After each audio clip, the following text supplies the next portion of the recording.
The most important thing, I think, is to have your student on board with this. You can't be the helicopter parent that says, okay, move out of this, out of the way, new adult, move out of the way. I'm going to take care of this for you. Now, some of them may say, I'm so busy studying for tests, Mom, Dad, would you do this for me? And that would be okay. However, many of them are pushing back and saying, you know what? I want to be a part of this process. I want to review the document. I want to have something to say about who I see and what I do. And it's always hard for a parent that just wants to fix everything to be able to do that. Theoretically, in the perfect world, we have what's called informed consent. That is to say, we get to decide what goes in our bodies, on our bodies, what we do with our bodies. That's theoretically the idea. And with informed consent, there's a couple of different things to know. So one is you have to know what the risks are, you have to know what the benefits are, and you have to know what the alternatives are. Very, very important, because at this time, they're only telling you what the potential benefits are. They aren't being honest about the risks, and they aren't saying that there's any alternatives, because if you get to the front of the line and you were there for Pfizer and all of a sudden they have Moderna or Johnson & Janssen, it's take it or leave it. Sorry, that's what's here.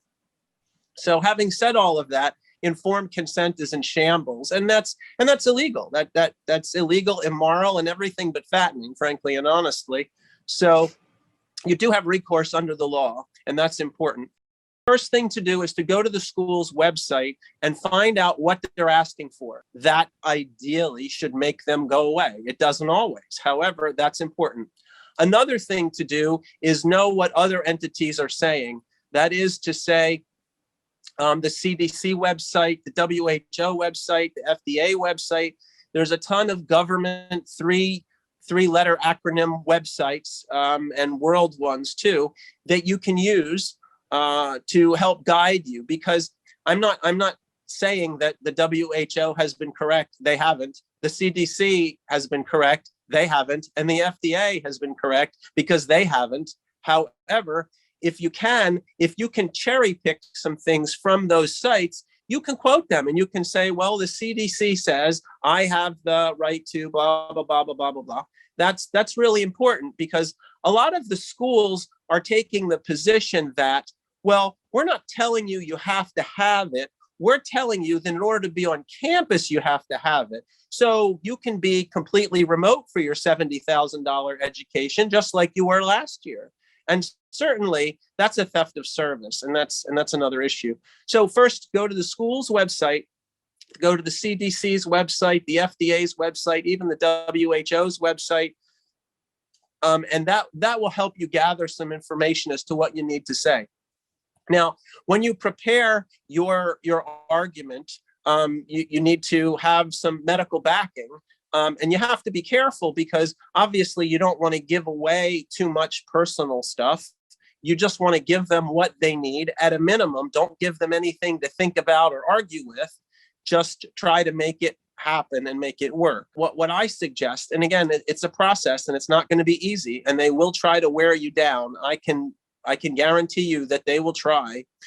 So the first thing you need to do is organize yourself and get everything together. Having a medical consultant, like your family physician, your pediatrician, your OBGYN, or even a specialist like a cardiologist or some other physician that you can get as a backup to write you an expert letter. So I recommend getting either your primary care physician or specialist physician and come up with something, and then have a logical argument and say that, like we were talking about the things that were in the vaccines. If you're allergic to polysorbate 80, which is a preservative that's used in some food systems, I've seen it used in ice cream in the past, and I think it's in eye drops also, some of the over-the-counter eye drops. So if you're allergic to polysorbate 80 and you can demonstrate that with someone of medical knowledge, that can be helpful, because that knocks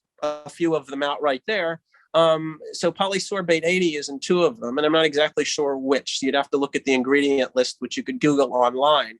One of the other things is something called PEG, polyethylene glycol, which is actually Miralax. So if anybody out there has had a bad reaction to Miralax for whatever reason, and I imagine if you use too much, anybody would have a bad reaction. It may not be allergic, but it might be catastrophic, at least at the moment. Now, remember, if you don't knock out all three of the licensed ones, the Pfizer, the Moderna, and the Johnson & Johnson or Janssen, they'll say, just get the other one. And there's some more coming to market that are potentially safer, like Novavax, that are a more typical sort of vaccine as opposed to a biologic intervention experiment like we've got now.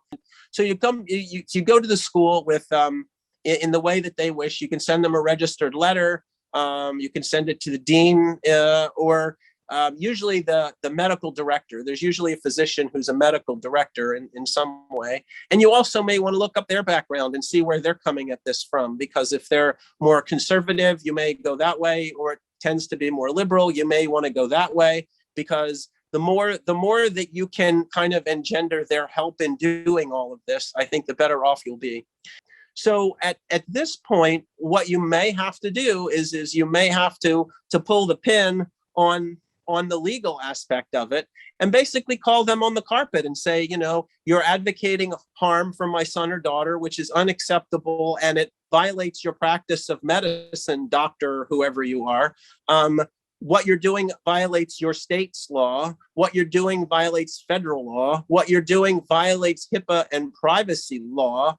And if they're an employee at the university, like they're an RA or something, you can even pull the Americans with Disabilities Act out and say, look, you're violating the Americans with Disabilities Act. And not only are you ripe for a lawsuit over all of this, but we can also file a complaint with the Office of the Inspector General, Civil Rights Bureau, because you can say, you have violated my civil rights. You are trying to violate my personal body. I have said no, and I've provided you with information, and you keep asking me for more and more, because they'll kill you with paperwork fatigue. Honest to God, they'll ask you again, well, how about some more of this? How about some more of that? And blah, blah, blah, blah, blah. And they have no intention of saying yes. So at some point, you've got to draw a line in the sand, and you may need legal counsel. The schools will push back on you because they figure if they hit you with enough force that you'll just back off and acquiesce, get in line, get the shot, and get whatever disease comes with that or potential side effect.